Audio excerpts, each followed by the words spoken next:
This is the Eye on Annapolis Daily News Brief, keeping you informed about the happenings in Annapolis and the area. Local news, local sports, local events, local opinion, and of course, local weather. The Eye on Annapolis Daily News Brief starts now. Good morning. It's Tuesday, January 22nd, 2019. This is John Fernay, and this is your Eye on Annapolis Daily News Brief.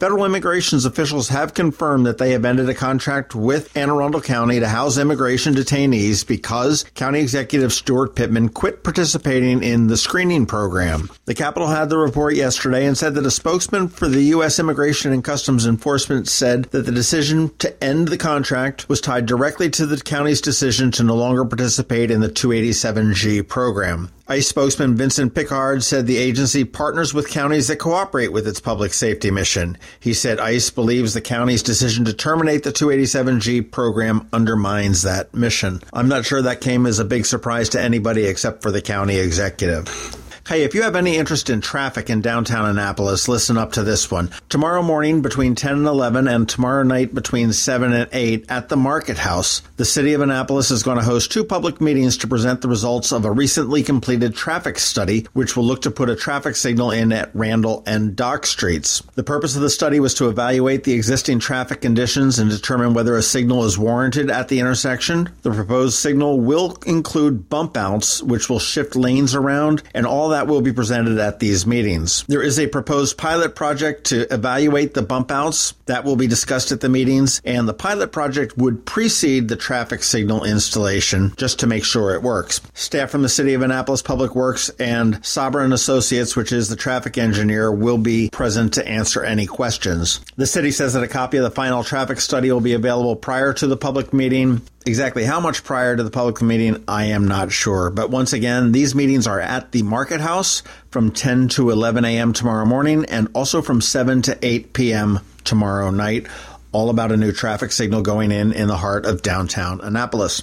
The Maryland Higher Education Commission has awarded, check this out, $9 million in tax credits to nearly 9,500 state residents with student loan debt. The tax credits are awarded based on two categories of eligibility: Maryland residents who attended a state institution and Maryland residents who attended an out-of-state institution. There were 5,232 applicants for in-state institutions, and they're each going to receive a $1,000 tax credit, while 4,263 eligible out-of-state applicants will receive $883 tax credit. Last year, the Higher Education Commission authorized a total of $5 million. This is nearly double that. Commenting on the program, Governor Hogan said student loan debt is a daunting and overwhelming burden for thousands of Marylanders. These tax credits will help ensure access and success for students committed to furthering their education while bolstering our economy. Now, this news does come on the heels of consumer credit reporting agency Experian, who released their study showing that Maryland student loan debt has more than doubled in the last 10 years. I keep on telling you, listen to our podcast on the MarylandCrabs.com, and that's with Dr. Fielder, who is the secretary for the Maryland Higher Education Commission. They have $120 million they just want to give away to Maryland residents to help them with their higher education costs. And it doesn't matter whether you're thinking about going into higher education, whether you're currently in higher education, or whether you're already through it and struggling with the debt. Go check it out with Dr. Fielder. A little bit of an update on the shutdown. As federal workers and contractors are missing paychecks, consumer experts are warning them to be wary of scam artists who are seeking to exploit the situation. Yes, they always come out of the woodwork. Actually, I got an email yesterday from Bayside Nissan suggesting that if I was a federal worker, I should go out and buy a car and they won't make me pay a loan payment until 4 months from now. Just what I want to do when I don't have a job, go out and buy a new car. But anyhow, consumer protection agencies are asking you to watch out for bogus loans, illegal debt collection practices, and work-at-home schemes. Short-term unsecured loans, also called payday loans, are illegal in Maryland. People should be wary of any lenders who charge upfront fees or have no physical address or contact you by phone. And typically, payday lenders aren't interested in your credit history. If you are falling behind on your bills, there are laws that prohibit harassment calls from debt collectors. Debt collectors may not call before 8 a.m. or after 9 p.m. and may not use the phone to repeatedly annoy or harass you. Debt collectors may also not misrepresent their identities, and I would hope that would mean that they can't spoof you on your caller ID. Working from home opportunities may seem like a good way to make a few bucks, but you need to be careful of that. A lot of them are scams, typically mystery shoppers and envelope stuffers.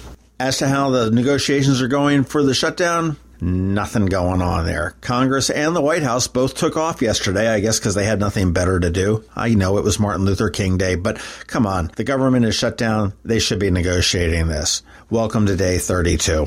And finally, you've got a few more days if you want to get in on the Maryland State Police Polar Bear Plunge. It is coming up again. It is going to be held this coming Saturday, January 26th at Sandy Point State Park. And for those that don't know, the Plunge is a fundraising effort for the Special Olympics of Maryland. And individuals pledge $75 or more, and they can collect it from their friends for the privilege of jumping in the ice-cold Chesapeake Bay in support of the 7,700 athletes around Maryland. Quick look at the weather. The high on Saturday, 34 degrees. There is still time for you to sign up and plunge yourself. You can go to plungemd.org, but the plunge day is just filled with tons of activities for the whole family to enjoy. It is free to get over there. You've got the Ram's Head Ice Lodge, which will have live music and drinks, and it's heated. It's a perfect place to warm up and celebrate. There will be vendors, there'll be food. Always a good time at Sandy Point State Park at the Maryland State Police Polar Bear Plunge to benefit Maryland's Special Olympics.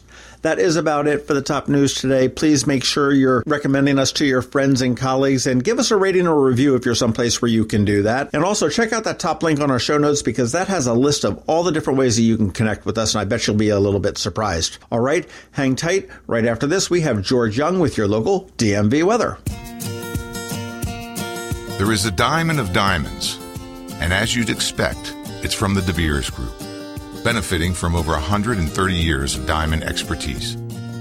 Only 14 diamond tears in the world are allowed to touch them. Its name? Forevermark. And only one jeweler between Annapolis and Washington has it, Zachary's. Not only is it a beautiful and rare diamond, it's a diamond with a story of responsible sourcing, supporting women and girls in diamond-producing areas around the world through education, healthcare, professional training, and other programs. So when you give a Forevermark diamond, you're not just giving, you're giving back. Zachary's and Forevermark, a jeweler and a jewel. Online at zacharysjewelers.com. Going out? You need the most up-to-date local weather. Here's George Young from DMV Weather in Annapolis with today's forecast. Hey everyone, this is George with DMV Weather, and this is your Eye on Annapolis forecast for Tuesday, January 22nd. More very cold temps again this morning with some single digits to widespread low to mid-teens across Anne Arundel County, as winds have finally settled down after a couple of days of gusts between 40 and 50 miles per hour. Skies will remain clear today with tons of sun and slightly warmer highs of 30 to 35 degrees. Then temps will warm well into the 40s or even 50s both Wednesday or Thursday as the storm system moves by way to the northwest, bringing a southerly flow of warmer air along with rain, mainly from late Wednesday through much of Thursday, possibly adding up to 1 inch or more of additional rainfall to the area before colder air moves back in for Friday and for the weekend ahead.